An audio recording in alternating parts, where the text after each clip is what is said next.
Hi everyone, it's Sarah and welcome back to my channel. Today I'm going to be sharing with you some of my writing hot takes. How hot are these hot takes? It depends on the writer that you ask, but these are just my very firm opinions in regards to things about writing that I have forged over my many years of doing the writing. Number one, there is more to writing than just writing. I used to be one of those people who, if I wasn't physically writing anything, I wasn't doing any writing, and I was a very terrible writer because I wasn't doing what I was supposed to be doing. Instead, I would procrastinate and I would waste my time rereading what I'd wrote, looking up inspiration pictures, making mood boards, playlists, anything except actually physically doing the writing. Took me a while to learn that all of those things that I was doing while I was procrastinating the actual physical writing part is also writing, or at least it is a part of it. You can't write if you don't have inspiration. You can't write well if you're not feeling it. You can't write if your creative well has run dry. So what do you do in order to be able to write? You make playlists, you make mood boards, you find some inspiration pictures or quotes, you read through what you have already written to try and get yourself excited about the project again. I don't let people make me feel bad about not physically writing when I'm supposed to be writing. As long as I'm doing something adjacent to the project that I'm working on, that's writing. And no one can tell me otherwise. 2, perfectionism does not exist. Stop aiming for it, stop striving for it. It is not possible. Why is it not possible, do you ask? Because everybody's idea of perfection is different than somebody else's. My favourite books, Six of Crows and Crooked Kingdom, absolutely, well, maybe not 100% perfect. I haven't had a reread of those in quite a while, but they are still to this day my peak YA that I have ever read. Nothing I have read since has topped what I felt reading Six of Crows and Crooked Kingdom. Did that ruin YA for me a little bit? Possibly. But while I massively enjoy those books, that world, those characters, other people can't stand them. Does that mean that what I feel is quite perfect is wrong and what they feel is not perfect is correct? No, not at all. Just in the same way, when I am writing something, I don't want to aim for it being perfect. Not even perfect to me, because I know that no matter how many rewrites I do, it will never be how I have imagined it in my head. It will never be 100% perfect. So if I'm striving for that perfection, I will never be done. I will never query, I will never be published. If that's what I traditionally published, I should say, if that's what I truly believe. When you're writing your novels, especially the first draft, you don't want to focus on perfection, you just want to focus on being done. Being done and then making it better than it was before. That's all there is to it. 3, originality is a lie. Nothing is original anymore. In a world where everyone is trying desperately to cater to the millennial nostalgia and just remaking and rebooting absolutely everything, my God, please stop. It's very rare that you find a concept that has not been done before, but it's even rarer to find a plot point, a story point, a magic system of sorts that has not been done before. You will always find the same tropes, the same cliches, the same plot points, the same dragons once existed but they don't anymore. Here is the chosen one set to save the world. This person has to travel from one side of the country to the other in order to find something, defeat something, deliver something, stop something. Here is a great evil rising. Here is a stupid ass love triangle that nobody cares about. Here is a dystopian world where everybody is segregated by something in regards to their personality and a big tyrannical government they are trying to stop. And one main character who does not fit in ends up being the face of the movement to stop the tyrannical government ruling over everything. Thor and Cars share the same basic plot point. So do Star Wars and Harry Potter. Sitting down and trying to think of something 100% completely original is never going to happen, because guaranteed if you haven't heard of it, someone else would have. There is nothing wrong with taking inspiration from other books, other media, as long as you are not word for word copying what they have done, but giving it a different colour. But if originality is what you're aiming for, don't. Because just like perfectionism, it's not something that is easily achievable. Writer's block, it's pronounced burnout. Writer's block is the fun phenomenon where you sit down to write and you can't write. You have nothing in your head, nothing in your brain, nothing creative or motivated or inspired about anything that you're doing. And you call it a writer's block because you are blocked from doing what you want to do. My dears, it's burnout. It's burnout. You have worked too long, you have worked too hard, you are too stressed, you are too anxious, you are too exhausted. You have been trying to do too much and your brain has gone, nope, I'm not doing any more. All of these tips that people have in regards to how to get over your writer's block by writing for a few minutes, by forcing yourself to write, etc., etc. No, don't do it, because that is not how you fix writer's block. Because that is not how you fix burnout. You fix burnout by resting and focusing on something else and doing other things to refuel that creative well, and then you can find yourself going back to your novel when you are ready to. Forcing yourself to write when you don't want to write is going to make you hate writing. And if you hate writing, you're not going to write anything decent. Writing is not an easy thing to do, but it should not be a chore. It should not be something you do not look forward to doing. It should be something you enjoy doing despite any difficulties you may have. You wouldn't force yourself to walk on a broken foot. Don't force yourself to write with a broken...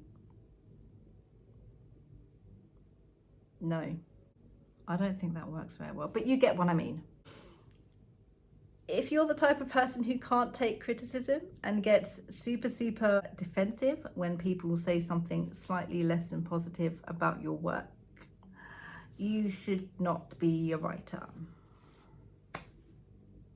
I'm not sorry to say. I've been in the writer circles of most of the main social media websites, Twitter, Instagram, Tumblr. Tumblr was terrible. And I hear all of the horror stories.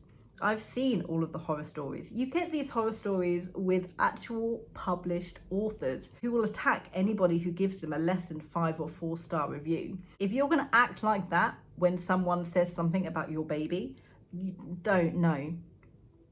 You shouldn't be a writer, because everything that there is to do about being a writer revolves around somebody judging and criticizing what you have written, whether that is yourself, your friends, beta readers, random strangers on the internet, agents. Someone will always be there to critique your book, because you cannot please everybody. You can think you've written the most amazing thing in the world, 100% guaranteed. No, you have not. But to maintain that belief and refuse to have any outside input, or get so angry and defensive when someone goes, actually, that's not actually written that well. No, it won't fly. It has never flown and it never will. You need thick skin in order to be in any type of creative business. And if you can't handle it with grace, or if you can't handle it without spiraling, then it's probably not the thing you want to be doing. Writing advice is trash. There, I said it. I'm not going to explain. I am going to explain. Writing advice is trash.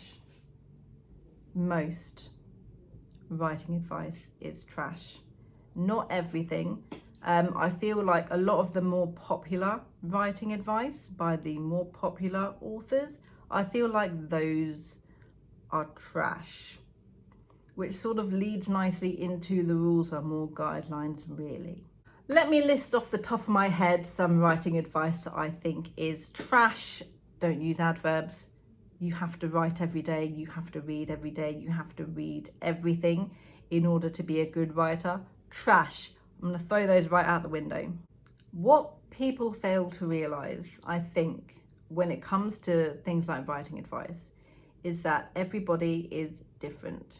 Albert Einstein once said, if you judge a fish by its ability to climb a tree, it will spend its whole life believing that it is stupid. And you know what? It is the same for writers. If you judge a writer based on what they do or don't do while writing, then they will spend their entire lives believing that they are not a good writer, or something like that. I used to feel so bad about myself as a person and myself as a writer and my abilities and skills as a writer, when all I heard was, oh, you show don't tell, you have to read every day, you have to write every day, because I wasn't doing those things. I wanted to be a writer so bad, but could I be a writer? Because I wasn't writing every day. I struggled to write every day. I couldn't read every day. Back when I was younger, I could.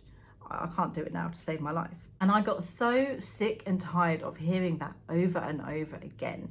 You can't be a good writer. You're not going to learn the skills to be a writer if you don't read all of these different books and these different genres and know everything. And you are not going to be a good writer with a good ability if you don't write every single day and practice your skill. And one day I was just like, but I am a good writer. I have good ideas. I can write well, mostly. I'm not terrible at writing just because I don't do it all the time. And I'm not terrible at writing just because I don't read everything. Firm writing advice like that does not take into account everybody's differences. It does not take into account any physical or mental disabilities that a writer might have.